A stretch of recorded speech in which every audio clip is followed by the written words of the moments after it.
A palavra de Deus que nós estamos ouvindo, ela é dura para ser ouvida. Interessante que esse trecho do Evangelho, o finalzinho do capítulo 10, quase nós não vamos ver essa leitura num dia de domingo, porque ela é uma palavra dura.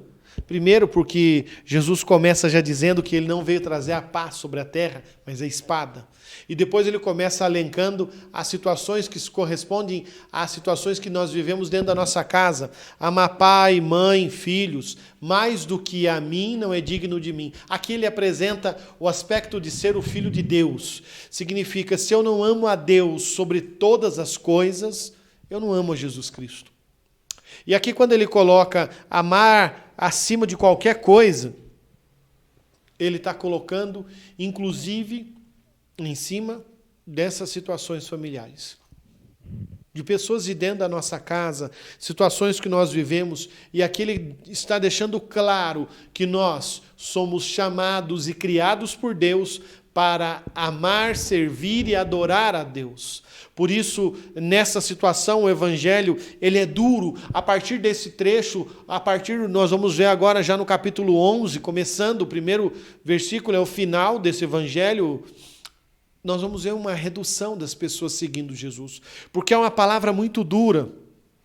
E aí, Jesus vai colocar algumas outras coisas que nós temos que tentar entender. Quem procura conservar a sua vida, ou quem vos recebe, a mim recebe, e assim por diante, ele vai colocando as ordens, as coisas que nós temos que começar a fazer. Eu tenho que ter prioridade de ter a mentalidade e amar a Deus sobre todas as coisas, inclusive sobre as situações da minha família. Por isso ele vem dizer que aquele que perde a sua vida, esse vai encontrá-la. Quando Jesus fala de perder, se no Evangelho de João Jesus diz que ele veio trazer vida e vida em abundância, como ele fala agora de perder a sua vida? Aqui, se a gente interpretar direito, não é bem perder a vida morrendo com aquela capacidade escatológica, que Jesus está mirando lá na frente, né? Se eu morrer, eu vou alcançar o reino dos céus. Mas antes dessa mensagem escatológica, que ele vai começar a anunciar mais para frente, ele agora começa a fazer um anúncio de algo mais material. O que nós zelamos muito, por primeiro, às vezes, o nosso próprio nome. Então ele está querendo dizer que se eu não tenho coragem de implicar e colocar pelo Evangelho até a minha reputação, o meu nome, por causa do Evangelho, eu não sou digno dele. Por isso ele fala de perder e encontrar a vida. Por isso o Evangelho talvez se torne algo tão duro. E aí ele vai colocando as condicionantes. Porque se nós pegamos o finalzinho, quando Jesus acabou de dar essas instruções aos 12 discípulos, partiu daí a fim de ensinar e pregar nas sinagogas deles. Por um acaso ele fez um ensinamento, esta pregação dada aos outros? Não. Foi por isso que muitas pessoas, daqueles que seguiam Jesus à distância, começaram a se afastar. Porque ele coloca algo que é claro, eu tenho que ter Deus acima de qualquer coisa. E às vezes nós acabamos não tendo a Deus acima de qualquer coisa. E às vezes damos uma desculpa. Esse evangelho muitas vezes ele é considerado duro porque ele é muito claro. Jesus não ficava fazendo rodeio, como dizia o goiano, ele não arrodeava para falar, ele falava direto, claro, objetivo, ele é bem direto. Essa coisa de ficar aí e vamos, é para a nossa geração. Se Jesus voltasse, eu acredito que hoje, se ele voltasse, talvez a gente não aceitasse ele mais. Porque Jesus era ali, firme. E aqui ele está apresentando o Evangelho desta firmeza. Por isso ele vem colocar para nós entre paz e espada. E ele vai dizer que os nossos próprios inimigos serão os nossos familiares. Por quê?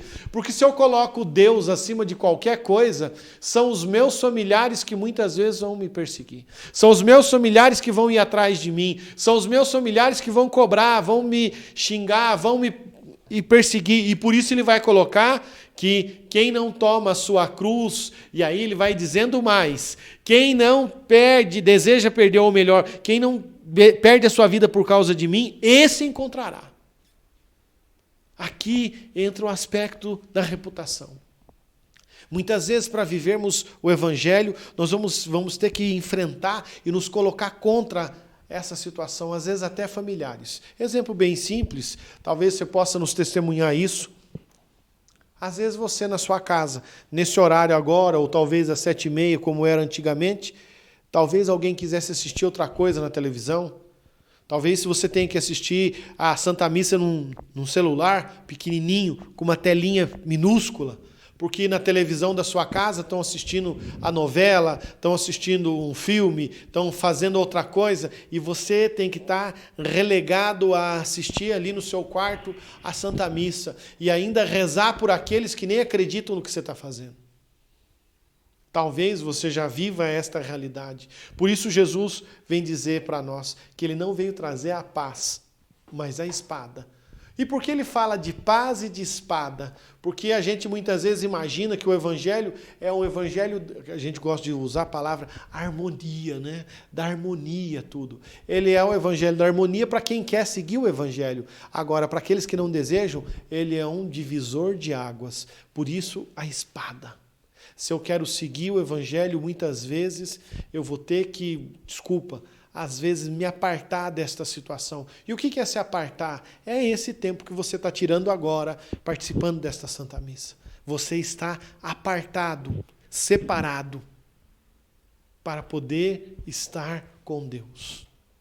Por isso que nós possamos entender bem que, apesar do Evangelho ser tão firme e incisivo, nós temos que tentar viver profundamente, mesmo que isso nos custe a nossa própria reputação, o nosso próprio nome.